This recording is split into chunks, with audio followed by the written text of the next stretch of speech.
Je trouve que les déserts, qu'ils soient polaires comme l'Antarctique ou chauds comme le Sahara ou maritimes comme les océans, c'est des endroits qui ne sont pas vraiment faits pour les hommes et ça oblige peut-être à s'apprivoiser soi-même.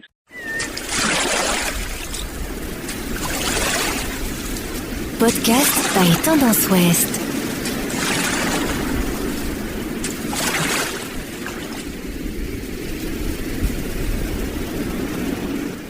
Bonjour à tous et bienvenue à vous dans ce nouveau numéro de Bouquins dans les poches.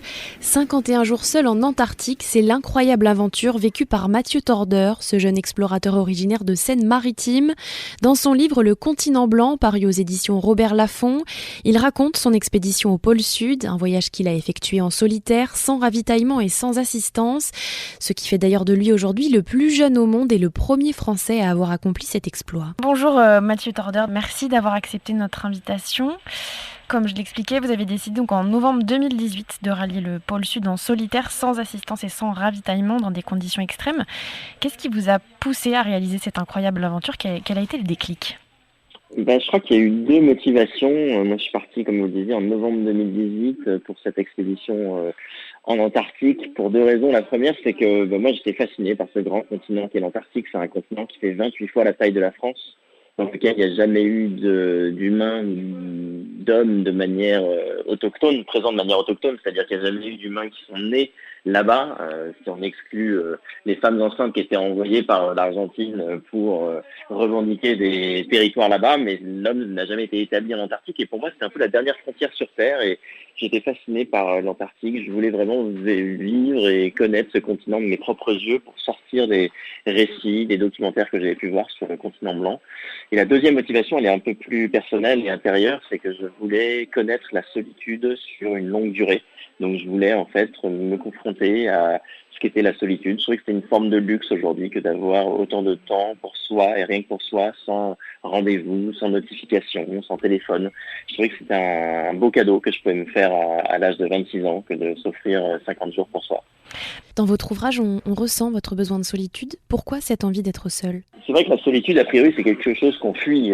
Moi, j'aime pas particulièrement être tout seul, sauf que là, j'avais fini mes études supérieures, j'avais 26 ans, donc j'étais à un moment un peu charnière dans ma vie où quand on finit ses études, on recherche un petit peu quelle voie professionnelle emprunter et dans quelle direction aller. Moi, j'ai choisi de faire un pas de côté. Je trouvais que c'était un bon moment pour faire cette expédition, et comme un marin partirait faire un tour du monde à la voile, les marins du Vendée Globe sont rentrés il n'y a pas si longtemps que ça, j'allais chercher un peu ce face-à-face avec les éléments, cette rencontre avec soi.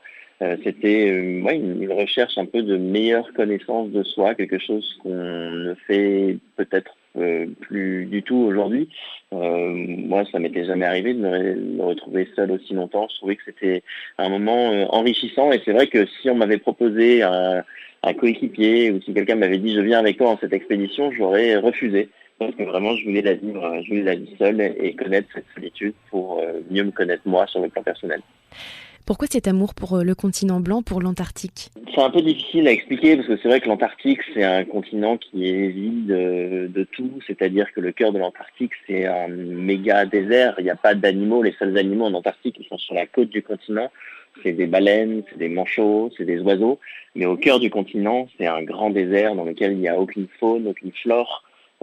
C'est un continent qui est très stérile, donc il y a très peu d'odeurs parce qu'il fait moins de 0 degré, parce que c'est très stérile aussi parce qu'il y a très peu de couleurs, c'est le blanc à perte de vue.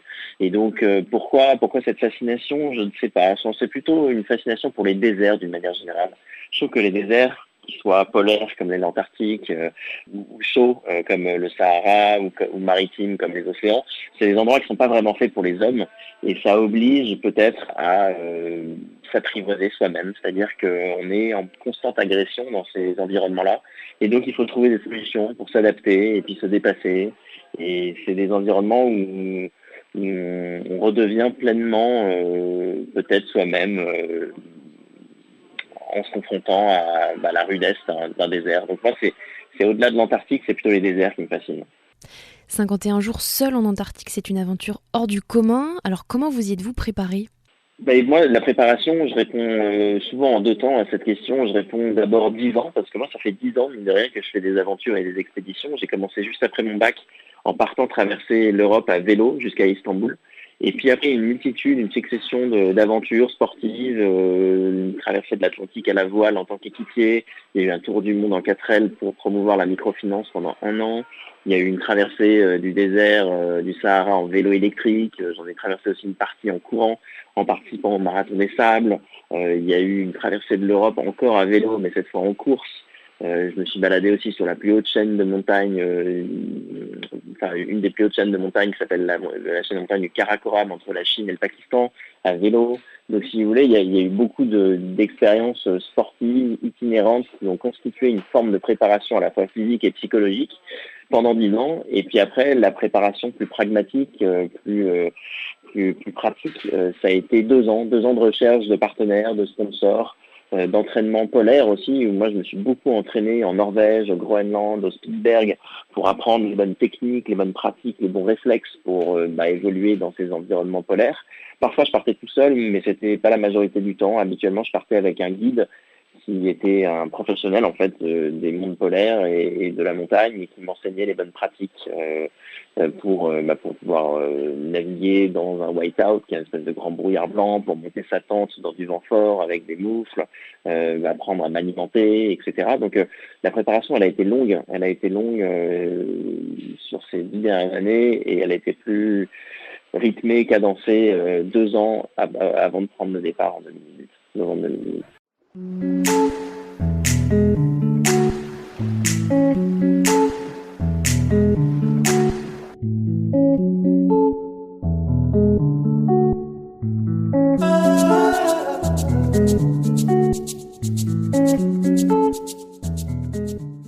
Vous expliquez aussi au début de votre livre que même les quantités de nourriture sont comptées.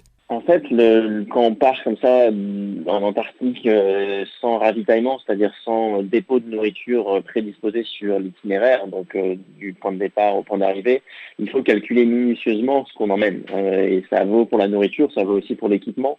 C'est-à-dire que moi, je tirais tout dans un grand traîneau qu'on appelle aussi Pulka, à l'intérieur duquel il y avait donc toute ma nourriture pour les 50 jours d'autonomie, mon réchaud, ma tente, des vêtements, mes appareils électroniques. Et tout ça, moi, je le tirais à ma propre force. Donc, mon traîneau, au départ, il pesait 115 kilos. 115 kilos, c'est 1,5 fois mon poids, donc c'était colossal au départ. Après, ce traîneau s'allégeait en fonction des kilomètres que je parcourais et des jours qui passaient, puisque je consommais la nourriture qui était contenue dans le traîneau et c'était l'essentiel du poids. Et donc, pour évaluer ça, en fait, il faut établir les besoins énergétiques dont le corps a besoin dans ces environnements-là. Et ça se jauge en s'entraînant dans ces milieux. Donc moi, en partant au Groenland, de Spitsberg, je regardais un petit peu ce que j'aimais manger sur la glace, combien de kilocalories j'avais besoin. Et en fonction de ces résultats-là, j'ajustais. Je faisais aussi en fonction de mes goûts, de mes préférences, de ce qui résistait bien aussi au froid. Donc en fait, on prend conseil auprès de gens qui ont déjà fait des expéditions de cette nature-là. Il y en a, pas forcément sur la même distance, pas forcément en solitaire, mais il y a des gens qui ont fait des expéditions sportives polaires. Donc on prend des conseils à droite à gauche et puis on s'entraîne, on teste sans relâche plein de nourriture, plein de matériel différents pour arriver après au pactage le plus optimum possible. Parce qu'il ne faut pas amener trop de nourriture, parce qu'autrement, on ne pourrait pas tirer le traîneau, et puis il ne faut pas en emmener trop peu, parce qu'autrement, on risque d'avoir faim. C'est un calcul minutieux. Votre livre, Mathieu Torder, est écrit comme un journal de bord. Vous preniez le temps d'écrire un peu chaque soir ? Moi, je mettais un point d'honneur à partager mon expédition, parce que j'avais été inspiré, moi, par d'autres explorateurs, aventuriers, que ce soit sur les réseaux sociaux, mais majoritairement dans les bouquins. Et je trouvais qu'aujourd'hui, au XXIe siècle, les aventures, on a la possibilité de les partager en direct. Donc, c'était un bon moyen d'embarquer toute une communauté, mes partenaires, mes sponsors, mes proches, ma famille et les moins proches d'ailleurs aussi, dans mon expédition. Et donc, pour ça, en fait, tous les soirs, je m'astreignais à écrire un petit texte que j'accompagnais d'une petite photo sur la journée et que j'envoyais par téléphone satellite à mon équipe basée en France qui le publiait pour moi sur mes réseaux sociaux, que ce soit Instagram, Facebook, pour maintenir un lien, pour pouvoir justement parler de mon aventure et que les gens puissent savoir un petit peu où j'en suis. En plus de ça, il y avait une carte interactive sur laquelle il y avait ma position GPS qui était actualisée en temps réel. Donc comme ça, on pouvait me suivre pas à pas tous les jours. Plus ou moins rapidement, parce qu'il y a des jours où on ne sait pas vraiment.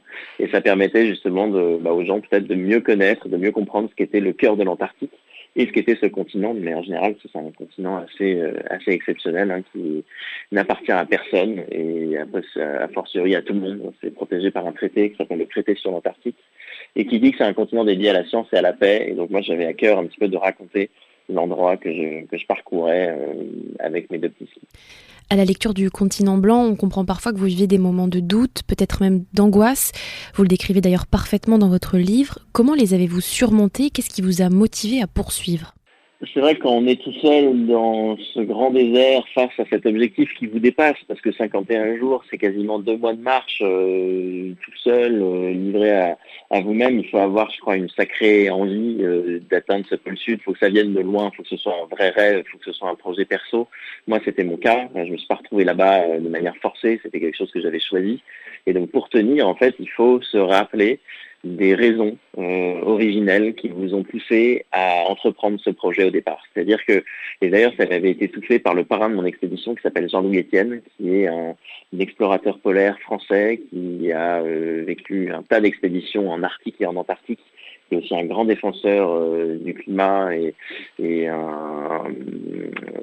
l'environnement. Et Jean-Louis m'avait dit de remettre mon rêve de pôle sud à la surface quand c'était difficile. Et je trouvais la formule assez belle, en plus d'être efficace, puisque ça voulait dire effectivement de remettre un petit peu mon rêve de pôle sud au goût du jour et me rappeler vraiment pourquoi je m'étais embarqué là-dedans, de me souvenir les efforts, le travail que j'avais fourni pour trouver des partenaires, pour me préparer, pour partir, de renouer, de reprendre contact un petit peu avec cet état d'esprit qui m'animait et qui me faisait lever la nuit quand je préparais mon expédition depuis la France.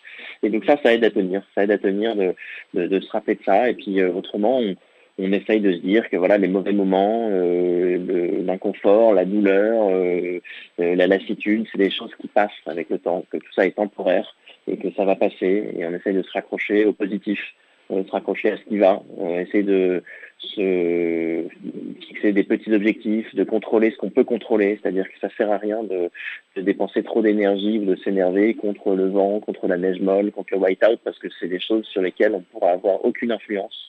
Au contraire, on peut essayer de se concentrer sur sa foulée, sur son alimentation, sur sa respiration, et ça, c'est des leviers d'action qu'on a pour améliorer, pour avancer, pour rester motivé. Donc moi, j'essaie de mettre en application un petit peu tout ça, et ça m'aidait à tenir.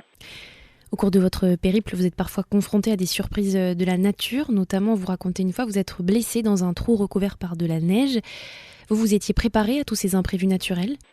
Mais la préparation, il faut vraiment l'effectuer à 100%. C'est-à-dire, avant de partir, moi, je connaissais mon matériel sur le bout des doigts, je savais le réparer, physiquement, j'étais prêt.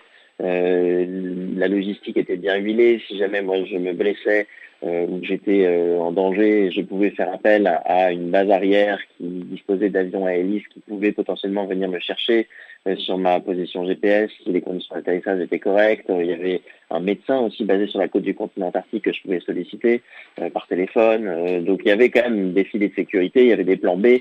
Donc il faut dans la préparation prendre en compte tout ça.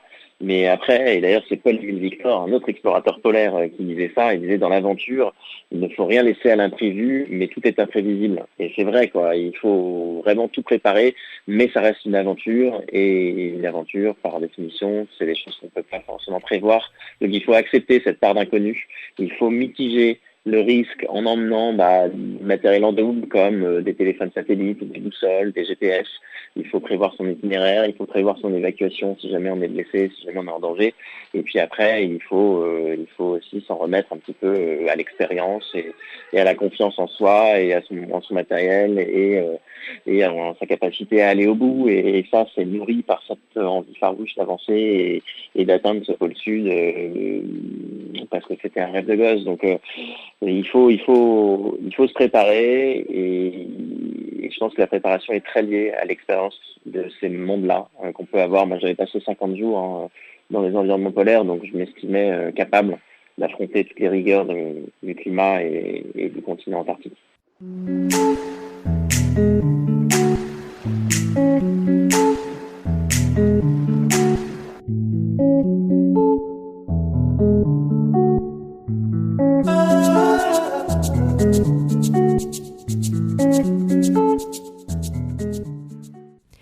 des passages les plus émouvants de votre livre, c'est très certainement les pages de la fin. Vous apercevez les bâtiments, la vie, ce qui signifie que votre aventure touche à sa fin. Que ressent-on après 51 jours seul dans l'Antarctique ? Mais moi, quand je vois cette base scientifique qui s'appelle Amundsen Scott, qui est établie au pôle Sud, qui est une base américaine, je la vois d'assez loin, ce qui fait très beau ce jour-là. Et là, enfin, émotionnellement, je m'effondre un petit peu, quoi, parce que je réalise que je vais y arriver. Ça a été une course contre la montre, cette expédition. Il a vraiment fallu avancer tous les jours, en skiant 12 heures par jour, sans prendre un seul jour de repos, parce que les conditions avaient été assez rudes dans les premières semaines de mon aventure, où il y avait beaucoup de chutes de neige qui m'ont ralenti. Et donc, quand je vois les bâtiments, je comprends que je vais avoir suffisamment de nourriture, je comprends que mes jambes vont continuer de me porter, je sais que c'est gagné. Et donc, je ressens un immense soulagement, mais aussi une immense joie, quoi, une immense fierté d'être allé au bout de ce projet, parce que c'est l'aboutissement de 51 jours de marche, oui, mais c'est aussi l'aboutissement d'années et d'années d'expéditions, de rêves, de préparation. Donc il y a quelque chose qui m'envahit, que j'ai du mal à décrire, parce que c'était un sentiment mêlé de joie et un petit peu de nostalgie, parce que je savais que j'allais y arriver, et donc tout ce qui m'avait animé ces dernières années, c'est-à-dire le pôle Sud, allait prendre une fin, allait se terminer, et donc j'appréhendais peut-être un petit peu la suite. Je me disais, voilà, qu'est-ce qui va bien pouvoir me faire vibrer, et qu'est-ce qui va m'animer maintenant que je vais atteindre cet objectif-là. J'avais une espèce de peur du lendemain, en me disant, voilà, une fois que j'arrive au pôle Sud, quelle va être ma vie, quel va être mon rêve, quelle va être ma motivation d'entreprendre d'autres projets. Alors ça a rapidement été effacé par les semaines qui s'en sont en suivi, et le tourbillon dans lequel je me suis retrouvé, parce qu'il y a eu l'écriture de ce livre, il y a eu un film, il y a eu des conférences en entreprise, dans les écoles, etc. Donc j'ai pas été malheureux, mais c'est vrai qu'il y a eu un grand sentiment de joie, évidemment, d'arriver à l'axe de rotation de la Terre au pôle Sud. Dans les dernières pages de votre livre, vous dites retrouver la vie après cette expédition. Vous écrivez notamment « Nous ne connaissons pas notre bonheur ». C'est ça le message du continent blanc, un retour à la nature, la contempler et admirer ce qui nous entoure ? Mais je pense qu'il y a un peu de ça. Je disais effectivement que on connaît pas notre bonheur quand on a des températures tempérées, qu'on n'est pas obligé de tout faire avec des gants, qu'on peut sortir le bout de son nez sans risquer de le geler. À la fois, l'Antarctique, c'est très beau, mais c'est un continent qui veut vous avaler tout entier, quoi. C'est-à-dire que c'est un environnement très contraint, très dangereux, parce qu'il y a des crevasses, parce qu'il y a un froid extrême. Alors, il est très beau, mais c'est pas un continent qui est fait pour les hommes, quoi. C'est pas étonnant que l'homme n'ait jamais réussi à s'y installer. C'est que c'est un continent vaste, ouvert au vent. Et donc on connaît pas notre bonheur, parce qu'on a tendance à se plaindre et à se dire que oh là là il pleut, oh là là il fait froid. Et l'Antarctique nous rappelle qu'il y a des endroits bien plus polaires et bien plus contraints que ceux qu'on peut connaître. Et au-delà de ça, la vie dans le cœur de l'Antarctique n'existe pas. La vie existe sur les côtes, mais le cœur de l'Antarctique, sur les hauts plateaux, il n'y a rien qui puisse vivre et survivre. Il n'y a pas d'arbres, il n'y a pas d'animaux. Et donc c'est vrai que quand moi je suis rentré au Chili, puisque c'est le point de passage pour aller en Antarctique, ou en tout cas dans cette partie de l'Antarctique, eh bien j'ai renoué avec les odeurs de chlorophylle dans l'atmosphère, avec la mer, avec les arbres, et c'est vrai que c'était une joie très intense en fait de retrouver ce monde que j'avais laissé derrière moi pendant 51 jours. Après cette bulle en solitaire, comment revient-on dans la société ? Comment avez-vous vécu votre retour ? J'ai eu la chance, en fait, au pôle Sud, d'avoir un peu un sas de décompression. C'est-à-dire que quand je suis arrivé au pôle, il y avait déjà un petit avion à hélice qui était là et qui s'apprêtait à repartir sur la côte du continent antarctique. Alors, il n'était pas affrété pour moi, cet avion. Il était là pour ramener d'autres personnes, notamment des visiteurs, des scientifiques. Et quand je suis arrivé, le pilote m'a proposé de se joindre à eux. Et moi, j'étais pas du tout prêt, en fait, à repartir si vite. Et donc, je lui ai demandé si je pouvais rester plus longtemps. Il m'a dit oui. D'accord, mais je reviendrai pas avant une semaine. Et donc je suis resté une semaine en fait sur cette base, à profiter du pôle Sud, à m'alimenter parce que j'étais nourri. Donc je dormais et je mangeais. Et finalement c'était une bonne chose parce que ça m'a permis de souffler un peu, de me reconnecter un peu avec d'autres personnes qui travaillaient là-bas et qui pouvaient potentiellement un peu comprendre ce que j'avais pu vivre. Et c'était un moyen assez doux pour moi de me reconnecter au monde réel. Et ensuite, je suis retourné au Chili et puis en France. Et je suis retourné dans la vie normale. Ça a été un petit peu violent et rapide parce qu'on retrouve le confort qu'on a laissé derrière soi.